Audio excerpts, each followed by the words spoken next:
Welcome to Brave Healer Productions. We are waking the world up to what's possible for healing, one brave word at a time. Welcome, everyone. I'm Laura DeFranco, the CEO of Brave Healer Productions and Brave Kids Books, which is what we're here to talk about today. We are helping the world experience what's possible. And here today to help me with that mission is our very own director of Brave Kids Books, children's book author and illustrator, KJ Kaschula. And we are launching her newest book in the super-duper-secret collection. It's called I Discovered a Monster Under My Bed. Welcome, Kelly. Hi. Oh my goodness. So I've been and I wore purple on purpose, you guys. In fact, I know, and I love our like ombre and see my nails too. Like, I don't know, Yeah, I had to. I love them. Right. I just had to do it. So let's just share the book cover right away because I'm in love with it, first of all. Look at this brilliance, y'all. The super duper secret collection. I discovered a monster under my bed. Check out Little Lizzie there in the middle. And if you've read Kelly's other books in her series, which I'll ask her about in just a second, you're going to see some characters in here. You're going to understand some things about this cover. Kelly, what? Well, let me just share a little bit about you before we start asking you a million questions. Okay. You guys, the Super Duper Secret Collection is a series of books following the secret adventures of Little Lizzie, and Kelly is also the lead author of Brave Kids, short stories to inspire our future world changers. This is a collection of inspirational and brave short stories written by authors from all around the world. Kelly grew up in South Africa, where she found herself gravitating toward the arts of storytelling. And when she's not playing with stories, she's most likely sipping coffee in a cafe or tasting delicious cuisines. So why don't we start with a little bit of reading? What do you have there for us? Okay, I'm going to read you a little bit from the book to get you into the mood of discovering the monster. It starts off like this. Without taking one green eye off my super duper secret book, I plunged my hand into the darkness and moved it all around. Side to side it searched, seeking Teddy the Thump Maker. A fluffy, furry leg was finally found, and with one hard pull, I yanked Teddy the Thump Maker towards my bed. It appeared, or rather felt like, Teddy the Thump Maker was stuck. So I pulled harder and yanked even harder. To my surprise, Teddy's leg began to curl around this very hand and held me tightly in one sticky grip. Oh, I love it. All right. So how did the inspiration for this whole series come about? Tell everyone a little bit of that story. Well, I was, moozing about in my bedroom one day, and I kind of just heard the title of the first book. I caught one of Santa's reindeer, and it just appeared in my head. So I like to say Little Lizzie just whispered the title in my head. And from there, I was like, oh, this is a great idea. This is a good book. And so then I started to play around with other titles, and I started to name the next book. I captured the Easter Bunny's chicken, which is the second book that I published. And then I discovered a monster in my bed. So I was playing with all these titles, and then the story came from the titles. That is how it came about. Little Lizzie whispered inside my head. I captured one of Santa's reindeer. It's sitting up over your right shoulder right now behind you. There it is. And I captured the Easter Bunny's chicken over your left shoulder, that beautiful yellow book. Illustration is one of your absolute strengths and brilliance. Tell us a little bit about your process. Allow us to have like a peek in the artist's window here. How do you work when these illustrations come through you? The first thing is I take the book, whole book, I go through the manuscript and I start highlighting areas and just doodling on a page. I put it into a spread. I'm like, okay, so these are where the words go. And then, okay, this picture kind of works with this. And when you look at these doodles from not your artist's eye, so, somebody just walks in and what is that? It looks strange. It's scribbles, but I know exactly what I want. I know the position of a character's arm. I know how they want to stand. I know where they want to go. So once I've done that, I start going into the research process. So I go Google, Pinterest, whatever I can find, look through magazines to try and find the the the reference material of what I need. So sometimes a kid needs to be sitting cross-legged on the floor in a certain position, like angled. So I look for that. Sometimes I need a funny face with the eyebrows up. And so I go take all that research, save it into one place. And then when it comes down to me starting to draw through the whole book layout, I just sit down at my digital tablet, my Wacom, and grab the references and then start drawing. And it's kind of like I go into the zone, and this other artistic muse takes over, and then I draw, and then it's just there. It appears, and I'm like, oh, yes, okay, great. Let's move on to the next one.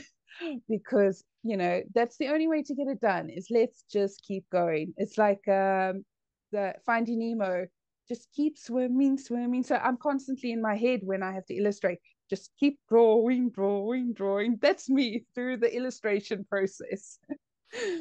I love it. It also sounds like your work channels through you. It feels like when poems move through, if I just connect with that place and go and keep writing and moving it out. And I love hearing that process too in an artist. Connecting to that place is amazing. It's actually what we're helping everybody do who's been coming into our world with Brave Healer Productions and Brave Kids books. Is we've got a foundation of this idea that we're connecting to that inner place first.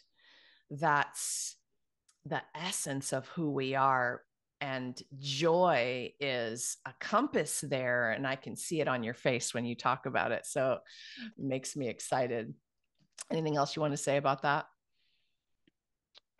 No, I think I covered everything. I think What do you if think? you want a question, the people must ask questions in the YouTube channel and I'll gladly answer them. Oh, that would be fabulous. Yes, you guys ask your questions about the process or whatever you have.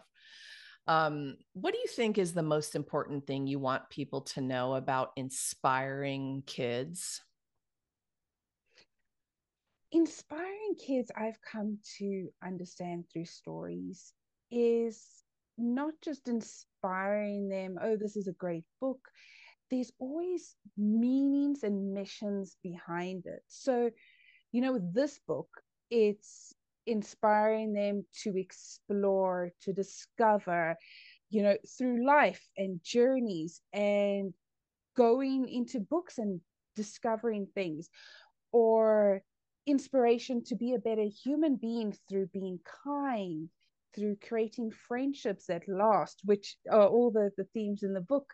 um to to grow up to be better human beings, so that when we are older, these kids that are growing up are going to be like, come granny, let me take your hand across the road as you walk, because they have been taught to be better people than the current humanity state.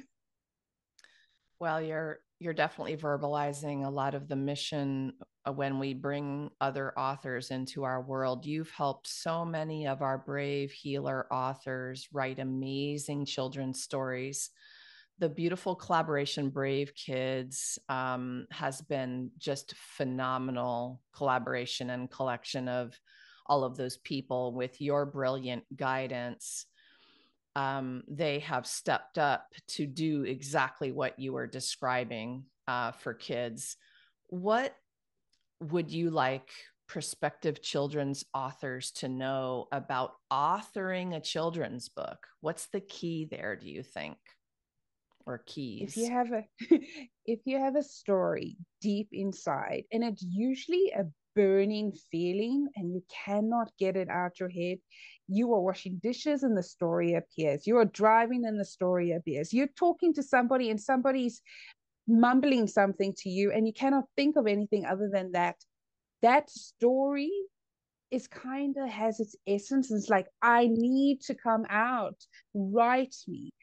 And writing your own story or publishing your own children's book could be tricky, but writing it in a collaboration with 24 other authors is something magical. Your story is birthed extremely quickly into this world. It gets into the hands, it changes lives so quickly. Children and parents and guardians, whoever's reading it, are enthralled by this story and it just changes their mind. And so, people who want to write, it gives them an opportunity to voice their voice into this world without, worrying over illustrations, about not worrying about, oh my God, this costs so much. It gets that story quickly in the world, which is exciting. It is. I mean, we give you guys the easy button if you want to dip your toe into writing children's stories, and Kelly is such an amazing coach of that collaborative process. But we will also help you birth your solo children's book into the world. And Kelly has held the hand of a few now amazing authors that we've published. So ask us your questions and we'll guide that journey for you. I'm curious, do all of your kids' book stories come from real life childhood experiences, or are some of them No, fantasy land? no, they are not real. I mean, I probably could draw an aspect from a real life situation, but most of them are fantasy land.